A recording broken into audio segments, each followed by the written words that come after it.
దాదాపుగా 200 మంది పోలీసుల్లా కాకుండా ఒక గూండాలుగా రౌడీలుగా అర్ధరాత్రి పూట తెల్లారుజామున వచ్చి ఇంట్లో మహిళలను చూడకుండా, చిన్నపిల్లలు ఉన్నారని చెప్పి చూడకుండా, పాపం పెద్దవాళ్ళు వయసులో ఉన్న వాళ్ళని గారు చూడకుండా కొంతమంది గూండాలతో పోలీసులు కలిసి పాపం అందరిని గారు బయటికి తీసేసి వాళ్ళ ఇల్లు అన్నీ గారు పగలగొట్టి ఈరోజు ఒక రౌడీ రాజకీయం విజయవాడ నగరంలో ఈ రాష్ట్రంలో జరుగుతుంది.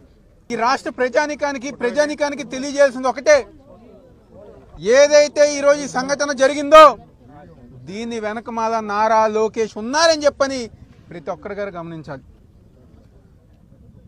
ఎవరైతే ఈ స్థానిక ఎంపీ ఉన్నారో కేసినేని చిన్ని, తన సొంత మనుషులతో ఇక్కడ ఉన్న ప్రజానికాన్ని ఇబ్బంది పెట్టి బయటికి గెంటివేసి ఈ స్థలాన్ని కబ్జా చేయాలని చెప్పిన ఆలోచన చేసిన వ్యక్తి కేసినేని చిన్ని అని చెప్పి అందరూ చెప్తున్నా. నిజంగా నీకు దమ్ముంటే, నీకు నిజంగా దమ్ము ధైర్యం ఉంటే వచ్చి వీళ్ళని పలకరించు.